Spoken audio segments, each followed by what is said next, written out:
Hello friends, आज हम एक ऐसी सुपर ट्रिक डिस्कस करने वाले हैं जिसके द्वारा हम बॉन्ड ऑर्डर तथा मैग्नेटिक नेचर किसी भी डाई एटॉमिक मॉलिक्यूल की बहुत आसानी से पता कर सकते हैं। 5 से 6 सेकंड के अंदर ही हम उसका बॉन्ड ऑर्डर पता कर सकते हैं। इसके लिए हमने किसी भी डाई एटॉमिक मॉलिक्यूल के इलेक्ट्रॉन्स, नंबर ऑफ इलेक्ट्रॉन्स हमें पता होने चाहिए। 1 से 20 तक के इलेक्ट्रॉन्स को हमने यहाँ पे नोट कर लिया है। हम इस विधि के द्वारा या इस मेथड के द्वारा केवल 20 तक के इलेक्ट्रॉनों के ही डाई एटॉमिक मॉलिक्यूल की बॉन्ड ऑर्डर ज्ञात कर सकते हैं। इसके लिए हमें दो बातें ध्यान रखनी पड़ेंगी। सबसे पहली बात हमें ये ध्यान रखनी है कि जिस डाई एटॉमिक मॉलिक्यूल्स के अंदर 14 इलेक्ट्रॉन होंगे उसका बॉन्ड ऑर्डर क्या होगा, 3 होगा। और दूसरी बात, जिसमें 4 इलेक्ट्रॉन होंगे जिस डाई एटॉमिक मॉलिक्यूल में, उसका बॉन्ड ऑर्डर 0 होगा। अब देखिए इसमें जहाँ पे 14 इलेक्ट्रॉन है वहाँ पे बॉन्ड ऑर्डर हमने क्या लिखा हुआ है, 3। दोनों तरफ अगर 14 से ऊपर की तरफ बढ़ेंगे, 15, 16, 17, 18, 19, 20 की तरफ आधा आधा बॉन्ड ऑर्डर घटता चला जाएगा। मतलब ये हो गया 14 का बॉन्ड ऑर्डर 3 हो गया, 15 इलेक्ट्रॉन यदि मॉलिक्यूल में है तो 2.5 हो गया, 16 हो गया तो 2 हो गया, 17 हो गया तो 1.5 हो गया, 18 हो गया तो 1, और 20 तक जाते जाते 20 वाले मॉलिक्यूल का बॉन्ड ऑर्डर जो होगा वो 0 होगा या 0 होगा। यदि हम 14 से पीछे वाले इलेक्ट्रॉन की बात करें, 14 से पीछे 13, 12, 11, 10, तो आधा आधा बॉन्ड ऑर्डर उधर भी डिक्रीज होता जा रहा है जब तक कि बॉन्ड ऑर्डर 0 नहीं हो जाता। जब किसी मॉलिक्यूल में 8 इलेक्ट्रॉन होंगे तो उसका बॉन्ड ऑर्डर 0 होगा। अब ये था फर्स्ट केस। सेकेंड केस में हम लोग देख रहे हैं, यदि इलेक्ट्रॉन 1 से 7 तक किसी डाई एटॉमिक मॉलिक्यूल में होते हैं तो जिसका में इलेक्ट्रॉन 4 होंगे उसका बॉन्ड ऑर्डर जो होगा वो 0 होगा। यदि हम ऊपर और नीचे की तरफ जाएं तो 3 की तरफ को हम बढ़ेंगे, आधा बॉन्ड ऑर्डर होगा, 2 का 1 बॉन्ड ऑर्डर होगा और 1 का फिर घट के क्या हो जाएगा, आधा बॉन्ड ऑर्डर आएगा। जबकि यदि इलेक्ट्रॉन 5 हैं तो बॉन्ड ऑर्डर फिर आधा इंक्रीज हो जाएगा 0 से, फिर आधा और इंक्रीज हो जाएगा अगर 6 हैं, और 7 में आके फिर घट के 0 हो जाएगा। कहने का मतलब सीधा सा ये हुआ कि 4 से बॉन्ड ऑर्डर दोनों तरफ को इंक्रीज हो रहा है और 14 से दोनों तरफ को डिक्रीज हो रहा है। बस एक्सेप्शन 1 और 7 है।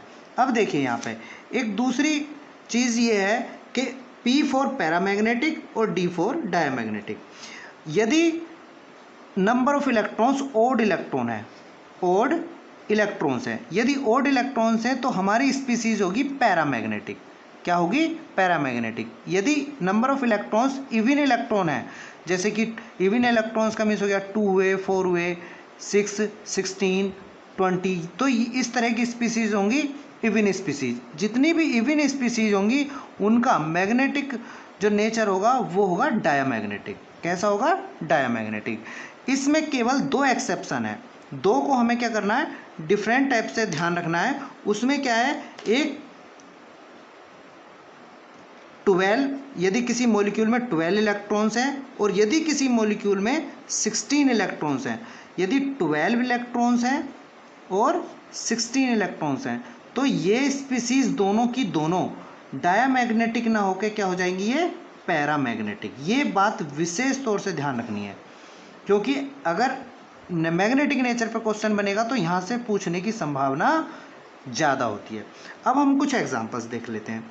जैसे सपोज करो H2, ये हाइड्रोजन मॉलिक्यूल है, डाई एटॉमिक मॉलिक्यूल है। टोटल इलेक्ट्रॉन्स काउंट करोगे 2 × 1 = 2 इलेक्ट्रॉन्स हो गए। 2 इलेक्ट्रॉन्स होने पर हमने देखा 2 इलेक्ट्रॉन्स ये रहे, बॉन्ड ऑर्डर क्या आ गया, 2 इलेक्ट्रॉन्स पे 1 बॉन्ड ऑर्डर आ गया। कितना आ गया, 1। तो इसका बॉन्ड ऑर्डर जो होगा वो कितना होगा, 1।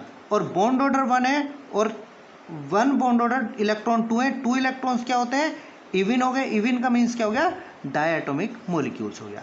अब देखिए नेक्स्ट एग्जांपल में ले लेते हैं हम CO, कार्बन मोनोऑक्साइड। कार्बन के नंबर ऑफ इलेक्ट्रॉन 6, ऑक्सीजन के 8, 6 और 8 हो गए 14 इलेक्ट्रॉन। 14 इलेक्ट्रॉन्स के लिए बॉन्ड ऑर्डर हमने शॉर्टकट बताया हुआ है, कितना होता है, 14 का फिक्स है 3। और जब 14 इलेक्ट्रॉन्स हो गए तो इवन इलेक्ट्रॉन्स हो गए तो मैग्नेटिक करेक्टर क्या हो गया, डायमैग्नेटिक। अब देख लिए नाइट्रोजन प्लस में क्या हो गया, एक नाइट्रोजन पे 7 इलेक्ट्रॉन, दूसरे पे भी 7 × 2 14 और +1 मीन्स एक इलेक्ट्रॉन डोनेट कर दिया, इसका मीन्स क्या हो गया -1। 7 2 जा 14 -1 इक्वल्स टू 13 इलेक्ट्रॉन। 13 इलेक्ट्रॉन्स पे क्या होता है 2.5 मीन्स 14 से एक कम इलेक्ट्रॉन है, तो बॉन्ड ऑर्डर हो गया इसका 2.5। और बॉन्ड ऑर्डर और 13 इलेक्ट्रॉन्स है, 13 इलेक्ट्रॉन जितने भी ओड इलेक्ट्रॉन स्पीसीज होती हैं उनका जो मैग्नेटिक करेक्टर होता है वो क्या होता है पैरामैग्नेटिक। अब देख लीजिए O2+ में क्या हो गया, एक ऑक्सीजन में इलेक्ट्रॉन्स होते हैं 8, 2 में हो गए 8 2 जा 16, 8 2 जा 16, और एक इलेक्ट्रॉन क्या हो गया डोनेट कर दिया, तो डोनेट कर दिया मीन्स क्या हो गया एक इलेक्ट्रॉन बाहर चला गया, इसका मीन्स क्या हो गया 1 इलेक्ट्रॉन लेस। 8 दूनी 16 में से गया 15 इलेक्ट्रॉन, 15 इलेक्ट्रॉन। बॉन्ड ऑर्डर क्या हो गया, बॉन्ड ऑर्डर हम लोग चेक कर पाएंगे तो क्या हो गया 2.5, और ओड इलेक्ट्रॉन स्पीसीज है तो पैरा मैग्नेटिक। नेक्स्ट हम लोग देखते हैं B2 चेक कर लीजिए। बेरिलियम का एटॉमिक नंबर जो होता है 4 2 जार 8 इलेक्ट्रॉन्स। 8 इलेक्ट्रॉन्स पे क्या आता है 8 इलेक्ट्रॉन्स का बॉन्ड ऑर्डर क्या हो गया 0 हो गया, बॉन्ड ऑर्डर हो गया 0 और 0 बॉन्ड ऑर्डर हो गया, और 8 electron species even electron species है, इसका मीन्स क्या हो गया इसका जो मैग्नेटिक करेक्टर हो गया वो डायमैग्नेटिक हो गया।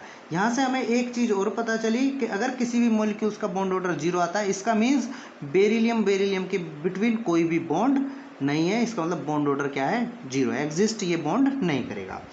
अब नेक्स्ट एग्जाम्पल हम लोग देख लेते हैं O2 के लिए देखिए 2 × 8 1 ऑक्सीजन में 8 इलेक्ट्रॉन्स होते हैं 16 इलेक्ट्रॉन्स का मीन्स क्या हो गया इवन बॉन्ड ऑर्डर हो गया। बॉन्ड ऑर्डर यहाँ से हम लोग देख पाएंगे 2 बॉन्ड ऑर्डर हो गया और इवन इलेक्ट्रॉन स्पीसीज है, बट यहाँ पे क्या है ये एक एक्सेप्शन केस है, मैंने यहाँ पे बताया 16 इलेक्ट्रॉन्स वाला क्या होता है पैरा मैग्नेटिक। इस प्रकार हमने फ्रेंड्स एक ऐसे एटॉमिक मॉलिक्यूल्स के बॉन्ड ऑर्डर और मैग्नेटिक करेक्टर इतनी आसानी से सीखे जिससे हम किसी भी एग्जाम्स में 2 से 3 या 5 सेकंड में मैक्सिमम सोल्व करके हम उस क्वेश्चंस को बहुत आसानी से सोल्व कर सकते हैं तथा एग्ज़ाम में अच्छे से अच्छे मार्क्स प्राप्त कर सकते हैं। चलिए फ्रेंड्स, अब नेक्स्ट वीडियो में कुछ और नई ट्रिक के साथ आपके साथ उपस्थित होंगे। जय हिंद।